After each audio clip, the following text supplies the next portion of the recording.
सभी को नमस्कार। आज मैं भारत में एक छत पर हूँ। असल में ये वही शहर है जिसमें मेरा जन्म हुआ था।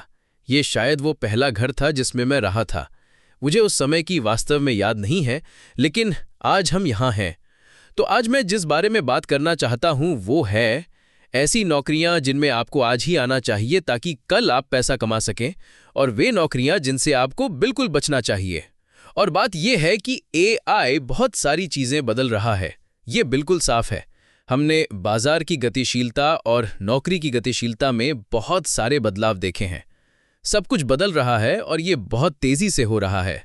मुझे लगता है कि एक चीज़ जिसने मेरे विचार को सबसे ज़्यादा बदला और आकार दिया कि AI डिजिटल दुनिया को कैसे बदलेगा, वो है एक चीज़ जिसे VI कहते हैं। ये वर्स नाम की स्टार्टअप की है जिसने एक एजेंट बनाया है जो खुद ही आपके कंप्यूटर का इस्तेमाल कर सकता है। आप बस इसे बताते हैं कि आप क्या करना चाहते हैं और ये आपके लिए वो काम कर देता है। तो मुझे लगता है कि कंप्यूटर ऐप्स, यहाँ तक कि जल्द ही मोबाइल ऐप्स भी बेकार हो जाएंगे। कौन इन्हें बनाएगा? कौन इन्हें इस्तेमाल करेगा? मूल्य तो लोग इस्तेमाल करके ही बनाते हैं और अब कोई ऐप इस्तेमाल नहीं करता। अब जब हमारे पास ये तरह का माहौल होगा तो ये लगभग हर ऐप को खत्म कर देगा। जो भी काम पहले ऐप से होता था, अब आप बस AI को कहेंगे और वो कर देगा। तो ऐप बनाना बेवकूफ़ी है। और ऐप्स पहले इसलिए लोकप्रिय हुए थे क्योंकि पहला, वे बिना किसी नियम कानून के थे, और दूसरा, आपको बस उन्हें एक बार बनाना होता था और आप उसे दुनिया भर में डाल सकते थे। और उपभोक्ताओं की तरफ से एक तरह का क्रेज था जो अब पूरी तरह गायब हो गया है। तो क्या सारे सॉफ्टवेयर इंजीनियर बेकार हो जाएंगे? मुझे नहीं लगता, लेकिन सॉफ्टवेयर इंजीनियर की नौकरी अब ज़्यादा एक साधारण इंजीनियर की तरह हो जाएगी, एक उच्च तकनीकी लेकिन बस प्लम्बिंग वाली नौकरी। तो क्या आपको कोडिंग में आना चाहिए? अभी नहीं, मेरा मानना है, क्योंकि मुख्य काम मौजूदा प्रोडक्ट्स का रखरखाव करना होगा और नए रोमांचक ऐप्स बहुत कम होंगे। तो ग्राहक कहाँ चला गया? लोग अब कहाँ जा रहे हैं? मेरा मानना है कि आखिरी चीज़ों में से एक जिसका ऑटोमेशन सबसे देर से होगा वो है मनोरंजन। कोई मशीन से मनोरंजन नहीं चाहता। सबको AI आवाज़ें बुरी लगती हैं, सबको AI से बने वीडियो पसंद नहीं आते। आप शायद 2-3 AI वीडियो देखकर कहें कि अरे ये तो अच्छा है, लेकिन असल में इसका कोई मतलब नहीं होता। कोई परवाह नहीं करता, कोई इसे देखना नहीं चाहता, कोई इसके लिए पैसे नहीं देगा और ये कन्वर्ट भी नहीं करता। तो ये वो क्षेत्र है जिसमें अभी भी काफ़ी काम की ज़रूरत है। अगर आप दुनिया में देखें कि कौन हज़ारों लोगों को नौकरी दे रहा है, तो वो ना मेटा है, ना फेसबुक, ना अमेज़ॉन। ये मिस्टर बीस्ट हैं।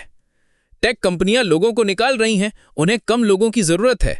वो आपके वेतन का खर्च उठाना नहीं चाहती, लेकिन कंटेंट क्रिएटर्स नौकरी दे रहे हैं, वहीं पैसा है। ये उन कुछ कम नियंत्रित क्षेत्रों में से एक है जिसमें अभी भी काम हो रहा है और पहुंच है।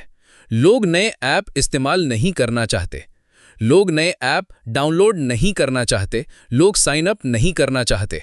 वे बस सोशल मीडिया इस्तेमाल करना चाहते हैं, वे चीज़ें देखना चाहते हैं जो उन्हें पसंद है और जो सामने आए उसे खरीदना चाहते हैं। तो ये एक चीज़ है।